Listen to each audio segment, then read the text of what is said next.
You're watching SBA Today. With all the latest news, stories, and advice, here are your hosts, Paul Long and Tonya Mazurek. Welcome to SBA Today, presented by Res Title, your SBA title experts for the week of June 16th. I am Paul. And I'm Tonya. And let's jump into the news. Paul. Yeah. So, hey, one thing, there's sometimes in SBA lending, you kind of just get kind of slapped upside the head and you're like, hey, didn't you know that? Duh. I had one of those moments this week, and I just wanted to have that duh moment with everybody else because something's telling me I could possibly not be just the only one. And that is, did you know that EIDL subordinations, okay, we all know those, need to be done by the borrower and not the lender. If it's done by the lender, they won't respond. Did you know that?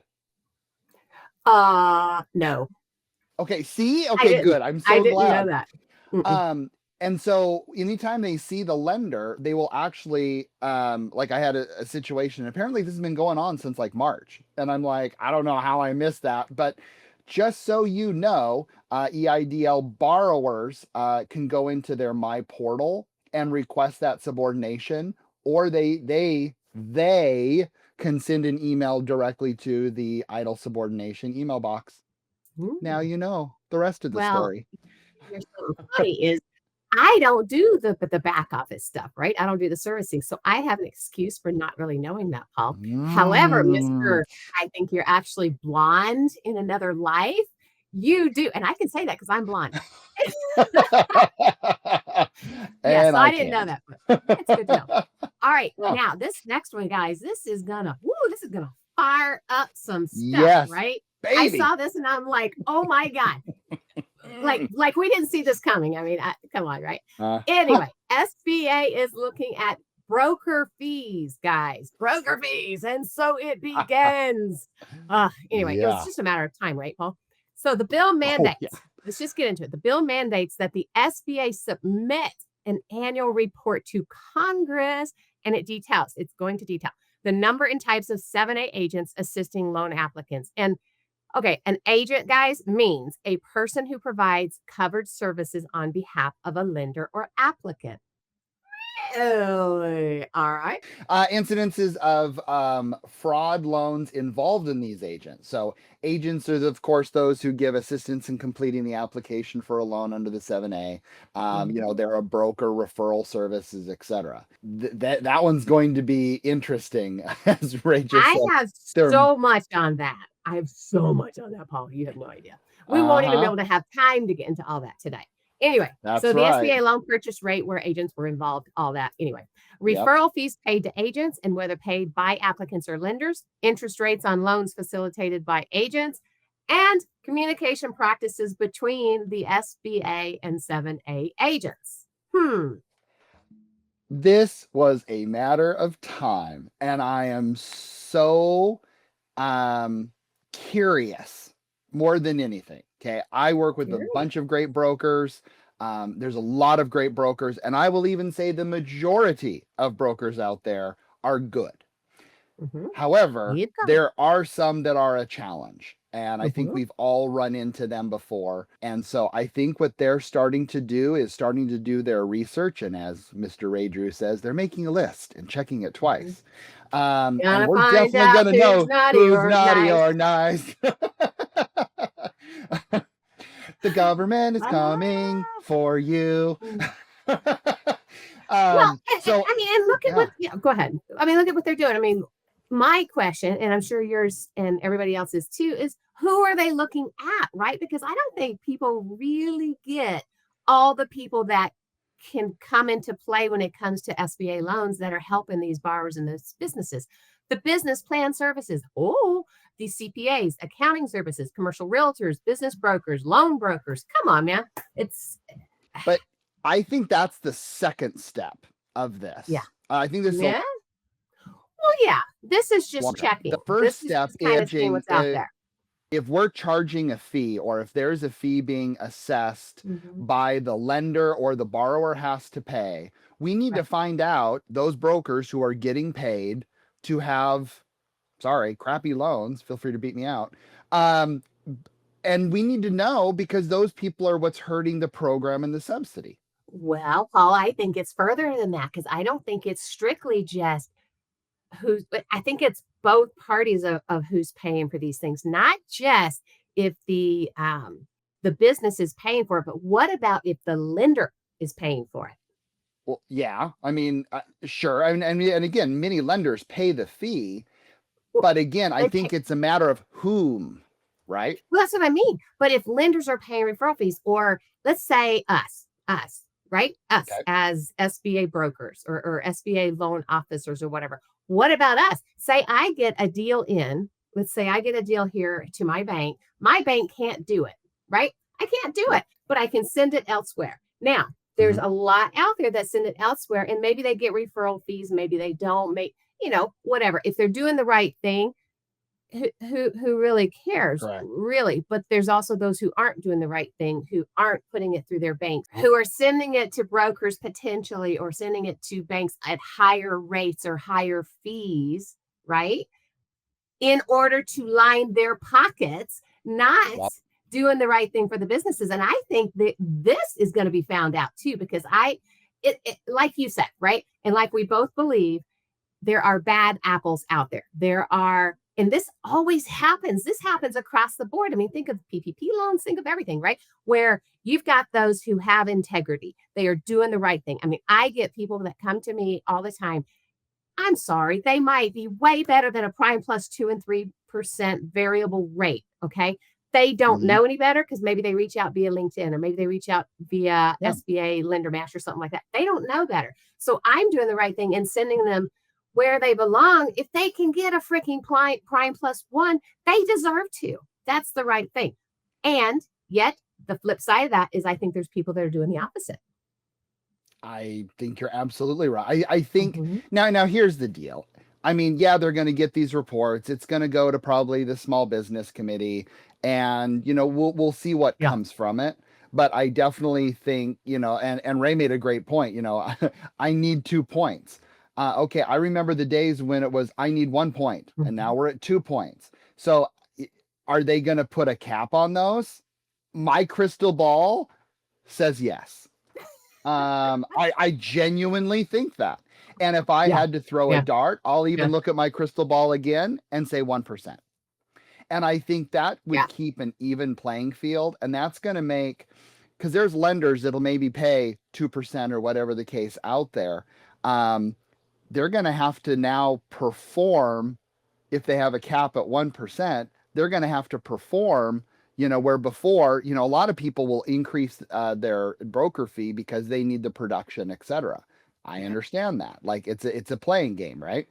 But oh man, this is going to be good, really interesting. Yeah, this for me, I've already put together like 3 different Tonya's tidbits or LinkedIn things for myself that I'm going to talk about this, because it really grabbed me. And there's so many rabbit holes you can go down with this, right? On what people are doing. But here's the bottom line with this, which is kind of a bummer, right? In my mind, it's kind of a bummer, is this wasn't or didn't come about because of all those good players out there. It didn't come about to those amazing brokers that we work with, or the amazing bankers, or the amazing banks, or any of those that are doing the right thing for the borrowers. It came about because of the freaking bad apples. And this is how it always works. There's people out there that do the wrong thing, and they screw it up for everybody else. And that's basically, I think, what's going on here. But anyway. Well, I think we both sit back and eat our popcorn and watch the show and see what happens. I know that there's plenty of organizations like Nagel that will, obviously fight on our beat, and it'll be interesting to see what outcome comes from it. But I just hope they don't go like too crazy. Like, no, you can only pay 0.5%. There, whoa, hello, like that. That would be kind of crazy. Yes, because I mean, how far are they going to dig? Here's another thing that I was thinking about, Paul, on this. How far are they going to dig down? It's like, so you've got somebody that's helping them with their business plan. They're helping them with their business. Are they going to go all the way back and be like, oh, well, you're an agent, you're helping them with the business plan, and if there's defaults, that come from people that have your business plan, what's that going to look like? Or the CPAs or the accountants, or dig deeper, man. I know I go down these rabbit holes. You know what, Tonya? Because there's so many extra staff members many at the SBA, yeah. And and we have our glorious Inspector General. Oh wait, we don't even have a flippin' Inspector General. Wait. I'm sorry. Inspector. It's an Inspector General. Inspector. He said. Inspector General. Anyway, it's gonna be a lot of talk. Yes, so I think it'll be interesting to see how that goes. So let's move on to our next one. This is a biggie. Okay, yeah, let's move to the next. Sometimes we need to remember what SBA loans do, right? And the job that they create in the jobs, or the people that create those jobs. And I don't know, are we going to put up, I don't know if we're going to put this up on, but Brett Keynes from Lumos had on his, which was amazing. And I love the details that they go into whenever they give these graphs as to how this works out. 17 million jobs. That's the powered lenders making small business loans supported by SBA programs since 2010. The top lenders by jobs supported, as this shows, right? It's different with the top that are actually getting the loans out there, this, that, and the other. That does not mean if they have more loans that they are producing, that they are actually producing more jobs. So this is breaking it down with that, which is amazing. And look at who's at the top. That doesn't surprise me. Does that surprise you? It doesn't surprise me.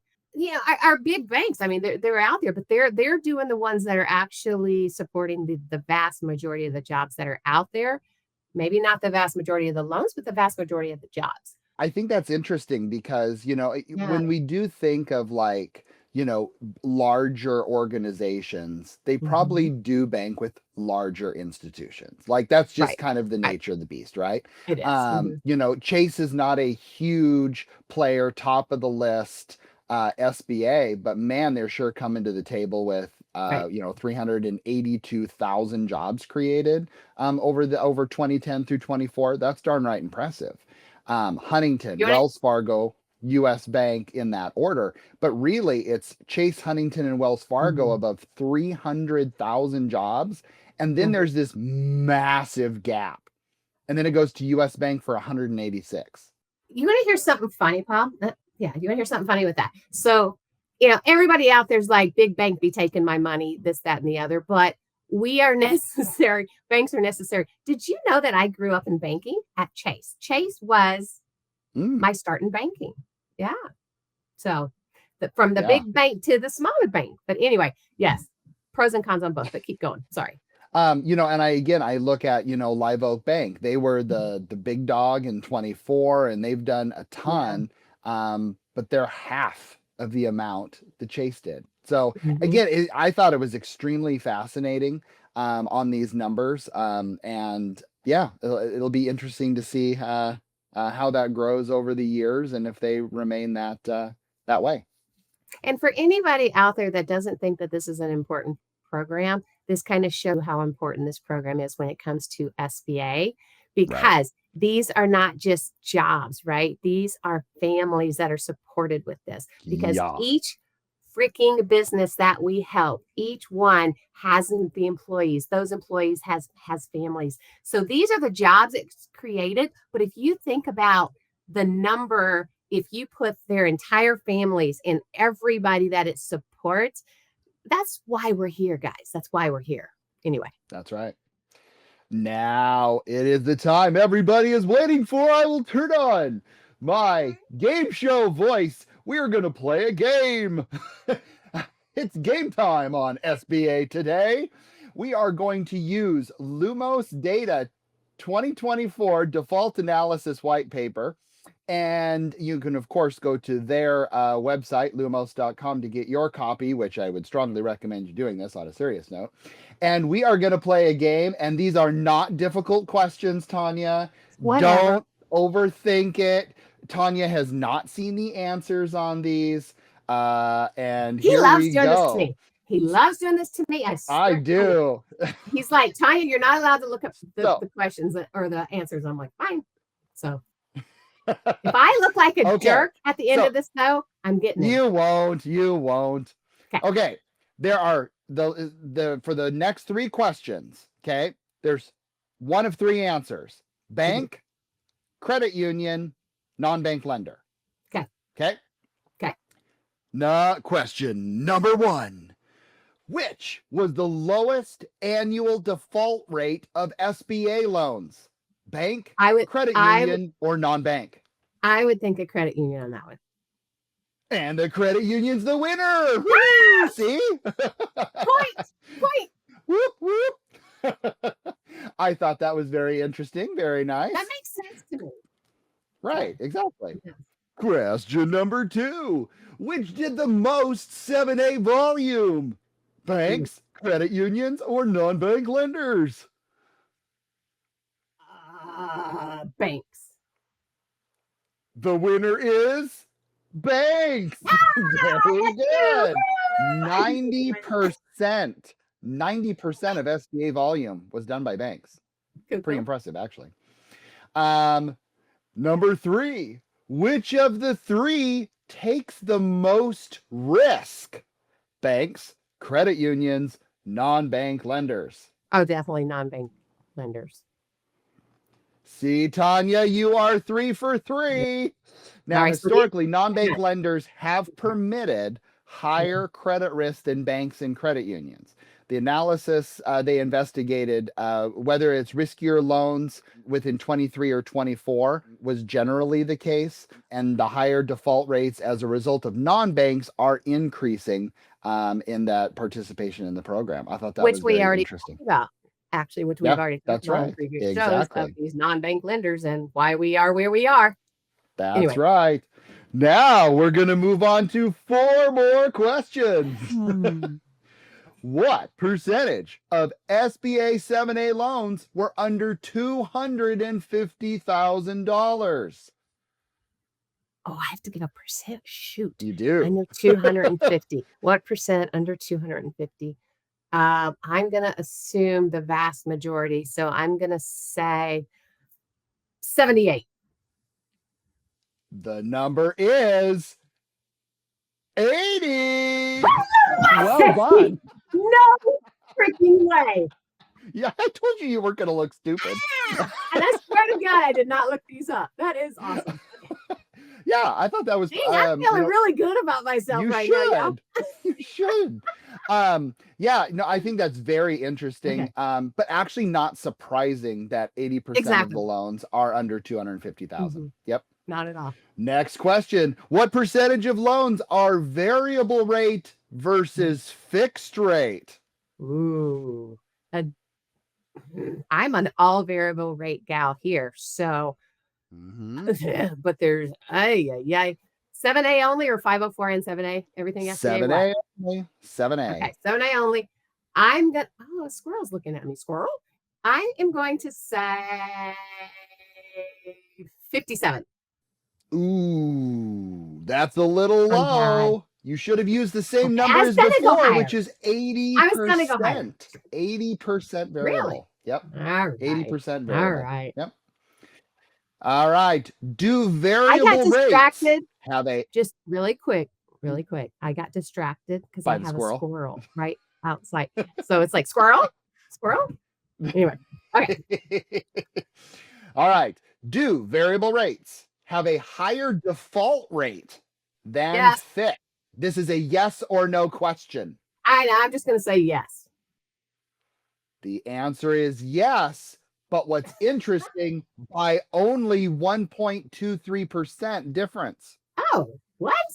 Right? I thought that was very interesting. It was way more. Okay. See, aren't you glad I pulled this data out? And the last one. This is for everything. Tonya, you get I'm not sure what you get. Whatever you'd like. If Ray, you get this one right. Something. Ray needs to send me something. Ray, send her a hat or something.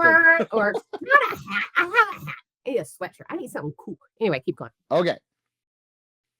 Out of an SBA life of the loan, what year of the loan after booking has the highest default rate?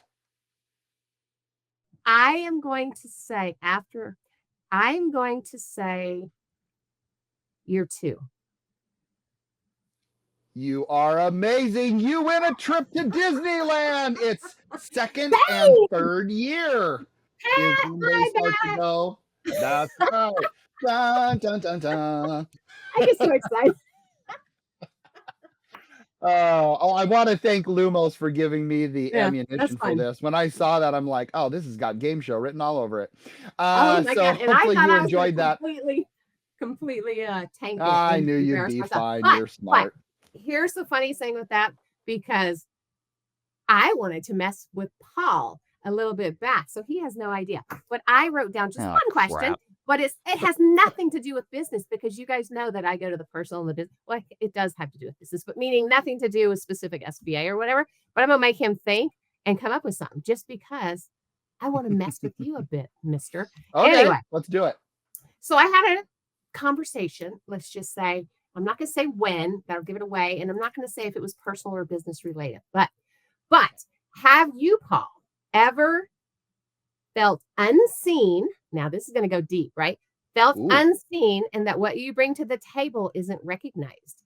And if so, then you can go into the personal or the business realm. If so, what did you do in that case? Okay. Yeah, I mean, of course, who hasn't, right? I would say oh wow. Thank you. God, you got me on this one, Tonya. I mean, I'm trying to think of a specific. I mean, I know that I have professionally, personally in high school all the time. I think within our general work lives, I've been doing this now for 26 years. And within that 26 years, I mean, I've done a lot in my career, and in some institutions, some other institutions, not Geese, of course, there was a lot of work that was put into a project, and then, either someone else takes the work, or just unrecognized, or just kind of, that's why I'm not with those organizations. So, that's deep. This is your counseling moment by Tonya Mazurek. Oh crap! People are used to that with me and my LinkedIn. I go to all different directions, so it's like. Now I usually can mess with you a little bit, Paul. No, seriously. I mean, that's the same. It's because, when you go into those, I won't even go there, right? But when you go into those, I mean, that is when you take stock of your worth. And so, I just wanted to kind of bring it up. I think it's a good subject. Interesting. All right, guys. But regardless, now that I mess with him more so, we are here on Tuesday mornings, LinkedIn and or YouTube Live. Otherwise, any of the streaming platforms where you get your podcast. We would love to see you on our LinkedIn pages. Connect with us. Follow Paul and I. Send us your questions or what you'd like us to talk about, because we'd like to be relevant to what is important to you. And we will see you next Tuesday. So go be your big bad selves. And we think you're great. So peace out. And we got a special guest next week. And I'm not going to tell you who it is, but it's a special guest, and it's going to be awesome. Oh, yeah. So Yep. You'll like it. See you guys.